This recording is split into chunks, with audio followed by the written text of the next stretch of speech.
തനിക്കെതിരായ ആരോപണങ്ങൾ ഉന്നയിച്ച പി.വി. അൻവറിനെതിരെ നിയമ നടപടി സ്വീകരിക്കുമെന്ന് മുഖ്യമന്ത്രിയുടെ political secretary P. Sasi. Anvar പറയുന്നത് പച്ചക്കള്ളമാണ്. തന്റെ മുൻകാല ചെയ്തികളുടെ ഉത്തരവാദിത്വം മറ്റുള്ളവരുടെ തലയിൽ കെട്ടിവെക്കുകയാണെന്നും പി. ശശി വാർത്താക്കുറിപ്പിൽ പറഞ്ഞു. പ്രതിപക്ഷ നേതാവിനെതിരെ അഴിമതി ആരോപണം ഉന്നയിച്ചത് ശശി പറഞ്ഞിട്ടെന്നായിരുന്നു അൻവറിന്റെ ആരോപണം. സൈലാബ്ദീൻ ചേരുന്നുണ്ട്. ഇപ്പോൾ അവിടെയാണ് വലിയ പ്രശ്നം വരുന്നത്. കാരണം നിയമ നടപടിക്ക് ശശി ഒരു ഭാഗത്ത് പോകുന്നുണ്ട്. ഇപ്പോൾ അൻവർ പറയുന്ന ഇക്കാര്യത്തിൽ കൂടുതൽ വ്യക്തത വരേണ്ടതുണ്ട്. കാരണം നേരത്തെ തന്നെ ഇതെങ്ങനെ വന്നു എന്നുള്ളതെല്ലാം മാറ്റി പറയുന്ന രീതി അൻവർ നടത്തുന്നു.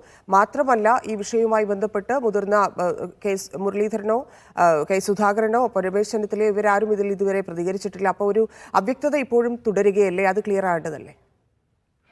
അതെ, പി. ശശി അൻവർ ഉന്നയിച്ച ആരോപണങ്ങൾ പൂർണ്ണമായും തള്ളിക്കളയുകയാണ്. അത് പച്ച കള്ളമാണെന്നാണ് പി. ശശി പത്രക്കുറിപ്പിലൂടെ പറയുന്നത്. അടിസ്ഥാനരഹിതവും ദുരുദ്ദേശത്തോടു കൂടിയുള്ളതുമാണ് അൻവർ തനിക്കെതിരെ ഉന്നയിച്ച ആരോപണങ്ങൾ.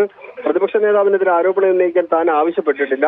അത്തരമൊരു സംഭവമേ ഉണ്ടായിട്ടില്ല എന്നാണ് പി. ശശി പറയുന്നത്. അതിനൊപ്പം തന്നെ പുതിയ രാഷ്ട്രീയ അഭയം ഉറപ്പിക്കുന്നതിന് വേണ്ടിയുള്ള ഗൂഢാലോചനയാണ് അൻവർ നടത്തിവരുന്നത്. നിലനിൽപ്പിന് വേണ്ടി പ്രതിപക്ഷ നേതാവിനോട് മാപ്പ് ചോദിക്കുകയാണ് അൻവർ ചെയ്തത്.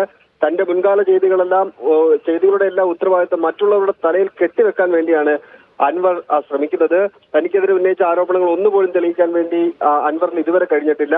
അതിന്റെ ജാള്യതയിലാണ് വീണ്ടും ആരോപണങ്ങൾ തനിക്കെതിരെ ഉന്നയിക്കുന്നത്. കേരളത്തിലെ സാമാന്യ ജനങ്ങൾ അത് അംഗീകരിക്കില്ല. അതുകൊണ്ട് അൻവറിനെതിരെ നിയമ നടപടി സ്വീകരിക്കും എന്നാണ് മുഖ്യമന്ത്രിയുടെ പൊളിറ്റിക്കൽ സെക്രട്ടറിയായ പി. ശശി പത്രക്കുറിപ്പിലൂടെ അറിയിച്ചിരിക്കുന്നത്. തന്നെയാണ്.